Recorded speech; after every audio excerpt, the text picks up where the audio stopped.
और आज वो लोग कहीं दिखाई नहीं दे रहे जो भारत की अर्थव्यवस्था को डेड इकोनॉमी कहते थे। अमरीकी पाबंदियों पर भारत का जवाबी वार। भारत ने साबित कर दिया है कि मजबूत मईशत ही मजबूत फैसलों का बायस बनती है। ये हमारे लिए भी बहुत बड़ा सबक है। डोनाल्ड ट्रंप बोल रहे थे कि अमेरिका की बात ना मानने के लिए पीएम मोदी और पुतिन को पछताना पड़ सकता है, लेकिन आंकड़ों को देखें तो अब पछताने की बारी डोनाल्ड ट्रंप की है। डोनाल्ड ट्रंप के लिए जो एक तरह से एक बड़ा झटका ये हम कह सकते हैं, इसे कहना गलत नहीं होगा, क्योंकि यहाँ पर अमेरिकी राष्ट्रपति जो है टैरिफ लगाना चाहते हैं, लेकिन टैरिफ का कोई असर देखने को मिल नहीं रहा है। जो भारत की अर्थव्यवस्था है वो तेजी से फल फूल रही है। अब जो ये अमेरिकी टैरिफ के बावजूद कहा जा रहा है कि जो जीडीपी है वो 8.2% बढ़ी है और भारत की जो जीडीपी है वो दूसरी तिमाही में बढ़ी है। ट्रंप के टैरिफ और सैंक्शन की धमकियों को हवा में उड़ाते हुए और दुनिया की वो बड़ी इकोनॉमी बनने का दावा कर रहे हैं, जो ट्रंप नहीं चाहता कि अमेरिका के बाद कोई बड़ी सुपर पावर बने। करप्शन ने पाकिस्तान की तरक्की का ना गला घोटा हुआ है, आगे बढ़ने का रास्ता रोका हुआ है। अमीर जो है ना वो अमीर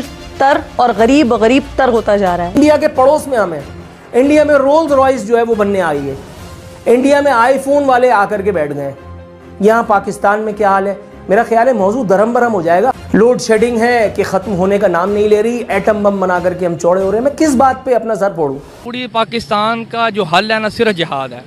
जिहाद ही से सोमनाथ का मंदिर फतह हुआ, जिहाद ही से मक्का फतह हुआ है। जहाँ मक्का फतह हो सकता है, पाकिस्तान का निज़ाम नहीं ठीक हो सकता। लेकिन आपको कहाँ समझ में आएगा? आपको ये बातें समझ में नहीं आएंगी। आपको ये बातें समझ में नहीं आएंगी, क्योंकि जो इंसान की खुराक होती है वही इंसान का जहन बनाती है। आप ज्यादा कद्दू खाते हैं, इसलिए आपकी सोच भी। आटा, सिनेमा की टिकट, मोटरसाइकिल या मोटरसाइकिल सवारी, तीन। और आज हैरत अंगेज बात यह है कि तीनों चीजें पाकिस्तान की निस्बत सस्ती हैं। वहाँ भारत में आज भी सवारी भी सस्ती है, बाकी भी। तो मैं पूछना ये चाह रहा था कि भारत में गाड़ियां सस्ती क्यों हैं? एग्जाम्पल ले लेते हैं, अगर सुजुकी ऑल्टो है, हमारे यहाँ 40,000 यूनिट बिकते हैं, उनके यहाँ 12 लाख बिकती है। तो जिस बंदे ने उसके बम्पर बनाने हैं वो उसको सस्ती कॉस्ट दे सकता है, हमारे यहाँ महंगी होगी। तो पहली बात तो ये कि by virtue of the size of the industry उनके पास ये लिबर्टी है कि उनकी कॉस्टिंग ऑब्वियसली हमसे कम होगी। इस वक्त शहबाज शरीफ आसिम मुनीर का जूते का तस्मा बना हुआ है ना, ऐसे ही डोनाल्ड ट्रंप ने तब्दीली ली और एल मुश्क वो शॉक्ड। विवेक रामास्वामी सबसे पहले समझदार था, उसने कहा भाई साहब ये घटिया आदमी है। इसकी बीवी भी अक्सर कहती है ना कि ये घटिया आदमी है, तो ये घटिया आदमी है, और इसने अपने घटियापना दिखा दिया। इंडिया हमसे बिजनेस कम करता है, इंडिया हमसे ये करता है, गूगल तुम ये नहीं करो। माइक्रोसॉफ्ट और गूगल अपना फायदा देखेंगे। दोनों के सीईओ इंडियन हैं। फायदा है तो कॉरपोरेट सेक्टर बगैर फायदे के कुछ नहीं करती। आधे से ज्यादा इनके इंजीनियर्स हैं ना जो अमेरिका की टेक कंपनियों के, वो इंडियन है। भाई कॉरपोरेट सेक्टर है, बिलियंस ऑफ डॉलर्स का इनका रोज का टर्नओवर होता है। वो तुम्हारी बात सुनेंगे? वो अपना फायदा देखेंगे। तुमने एप्पल को क्या कहा था आज से महीने 2 महीने पहले कि तुम इंडिया में इन्वेस्टमेंट करोगे, we will put your tariff की बोल रट लगाता है।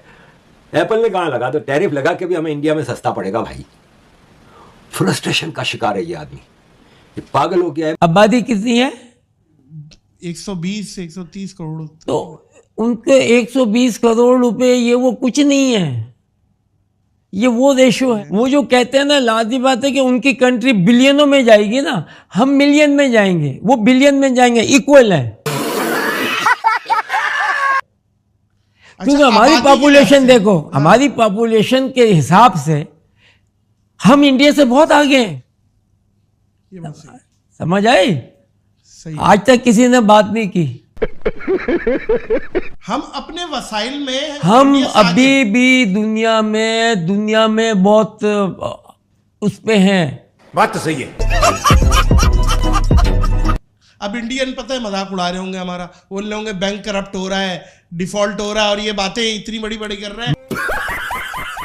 खैरात, जकात और भीख पर चलने वाला पाकिस्तान इतने कर्ज में डूब चुका है कि एक मुल्क से कर्ज लेकर दूसरे मुल्क का कर्ज चुकाता है। पाकिस्तान के बिगड़ते हुए हालात पर पाक मीडिया का कहना है कि वो मुल्क जो अपनी आवाम को खाना नहीं दे सकता, एम्प्लॉयमेंट नहीं दे सकता, जिसकी भिखारी सरकार पूरी दुनिया में भीख का कटोरा लेकर घूम रही है और जिसके यहाँ आए दिन दहशतगर्दी हमले होते रहते हैं, वो मुल्क कैसे भारत से अपना कंपैरिजन कर सकता? चाइना अमेरिका को टक्कर दे रहा है और दूसरी तरफ भारत भी अब मैदान में आ चुका है। वर्ष 2028 तक जापान जर्मनी को पछाड़कर भारत दुनिया की तीसरी अर्थव्यवस्था बन जाएगा। पाकिस्तान पर 125 बिलियन डॉलर से ज्यादा का विदेशी लोन है। पाकिस्तान की खस्ताहाल इकोनॉमी को देखकर पाकिस्तानी कह रहे हैं कि भारत की एक बड़ी कंपनी पूरे पाकिस्तान से बड़ी है और आने वाले 10 सालों में भारत अमेरिका और चाइना को हर फील्ड में चुनौती दे सकता है। दोस्तों, भारत की तरक्की पर पाकिस्तानी किस तरह रिएक्ट कर रहे हैं इस वीडियो में देखते हैं। फेयर नहीं है। एक तो उनकी इंडस्ट्री का साइज बहुत बड़ा है, दूसरा उस इंडस्ट्री को इंडस्ट्री बनने दिया गया। जब हम जवान हो रहे थे, गवर्नमेंट कॉलेज में थे, तो उस जमाने में मूवीज देखते होते थे। इंडिया से हमारी इंटरेक्शन मूवी के थ्रू होती थी, तो उनकी मूवी में मारुति होती थी, स्टीम होती थी, यहाँ एम्बेसडर गाड़ी होती थी सबके पास। हमारी मूवीज में पिजारो, BMW, मर्सिडीज, तो हम कहते हैं वाह जी वाह, साड़ा मुल्क कितना अच्छा है। बट बिहाइंड द सीन हो क्या रहा था कि उन्होंने अपनी इंडस्ट्री को प्रोटेक्ट किया। उन्होंने कहा जी जो बनाओगे मेड इन इंडिया होगी। हम लोगों ने क्या किया कि हमारे मुल्क में जो हुक्मरान आता रहा, क्योंकि गाड़ी एक ऐसी चीज़ है जिस दिन बजट आता है ना, लोग रोटी का नहीं पूछते, गाड़ी का पूछते हैं कि सस्ती हुई है कि नहीं। सो हमारे यहाँ जब कोई हुक्मरान आता था, उसको लोगों का पॉपुलर वोट लेना होता था, वो करता क्या था, इंपोर्ट की गाड़ी खोल देता था। 5 साल 10 साल 15 साल की इंपोर्ट खोल दी। सो इंडस्ट्री खड़ी होने लगती थी। आपने 10 साल की खोल दी गाड़ी इंपोर्ट की, वो इंडस्ट्री फिर बैठ जाती थी कंपटीशन की वजह से। सो आपने उसको प्रोटेक्ट नहीं किया। सो ये वो इन्फेंट है जो कभी ग्रो नहीं कर सका। मेरी को उनके लिए कोई खास मोहब्बत नहीं ऑटो इंडस्ट्री के लिए, बट उनको आपने जो कहते हैं ना, एक हमेशा रीजन दी है। जैसे भी American empire is sinking fast. हम साजिद तारड़ साहब को जो रंग बदलते देखा है ना, वो हमें समझ आ गया कि डोनाल्ड ट्रंप किस तरह पटड़ी से उतर गया है। तो साजिद तारड़ ने अंदाजा लगाया। लेकिन ये साजिद तारड़ वगैरह का भी आफ्टर ऑल पंजाबी है ना, ये देख लें। इसने अपने एक तो गालियां, एक रिपब्लिकन पार्टी का आदमी LLM और LLB और ये और वो डिग्रियां दिखा रहा है अपनी। जबान देखें भाई, कन्वर्टेड पंजाबी औकात पे आ जाते हैं।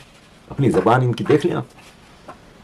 सिराजुद्दीन हक्कानी FBI का मोस्ट वांटेड टेररिस्ट, $1 मिलियन की बाउंड्री थी, उसके हवाले पूरा अफगानिस्तान कर दिया, जहां 20 साल लड़ते रहे, जहां पे $3 ट्रिलियन की लगा दी।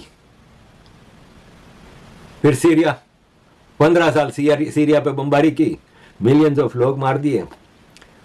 और फिर अपने ही क्रिएटेड आईसिस के टॉप वांटेड टेररिस्ट जोलानी को शेव वेव करवाई, दाढ़ी सही से लगवाई, पगड़ी और अरबी जुब्बा हटा के सूट वूट पहनाया, पॉलिश वॉलिश करके सीरिया उसके हवाले कर दिया। वो भी FBI का मोस्ट वांटेड टेररिस्ट था, $1 मिलियन की बाउंड्री उसके ऊपर भी थी। और अब एक और टेररिस्ट जो इसकी FBI पाले हुए, भारत के फॉरेन मिनिस्टर ने बहुत पहले कह दिया था कि हमें पता है कि गुरपतवंत पन्नून CIA की छितर छाया में काम कर रहा है, बहुत पहले कह दिया था। तो आज उसको खत लिख रहा है प्रेसिडेंट ऑफ यूनाइटेड स्टेट्स, यार एक टेररिस्ट को खत लिख रहा है। वो टेररिस्ट जिसने ऑन रिकॉर्ड खड़े होकर कहा था कि मैं दिल्ली का एयरपोर्ट, इंदिरा गांधी एयरपोर्ट उड़ा दूंगा। ए सिखों तुम लोग, उस दिन जाना नहीं दिल्ली एयरपोर्ट पे, मैं उड़ा दूंगा बम से। एक टेररिस्ट कराची में खड़ा होकर कहता है कि मैं वॉशिंगटन का एयरपोर्ट उड़ा दूंगा, पूरी अमेरिकन एयरफोर्स आ जाएगी। लेकिन तुम्हारे वॉशिंगटन में खड़ा होकर एक टेररिस्ट कह रहा है, उसको तुम खत लिख रहे हो। इंडिया बहुत ही बड़ा मार्केट है, बहुत ही ज़्यादा बड़ा मार्केट है। देखो इस रीजन में अगर पेट्रोल की जो कंजम्पशन है ना, नंबर 1 पे चाइना है और 2nd पे इंडिया है, क्योंकि उनकी वो मैन्युफैक्चरिंग जो इंडस्ट्री है वो भी बहुत ज़्यादा बड़ी है। और आजकल अगर हम देख ले, अगर ट्रंप जिस तरह इंडिया पे गुस्सा कर रहा है, हम तो समझते थे कि इंडिया तो क्वाड ग्रुप का हिस्सा है, इंडिया तो उनको चाहिए चाइना के खिलाफ, लेकिन हाँ लड़ने के लिए, लेकिन वो उनको अभी क्या हो गया कि डोनाल्ड ट्रंप ने इतना बड़ा यू टर्न ले लिया।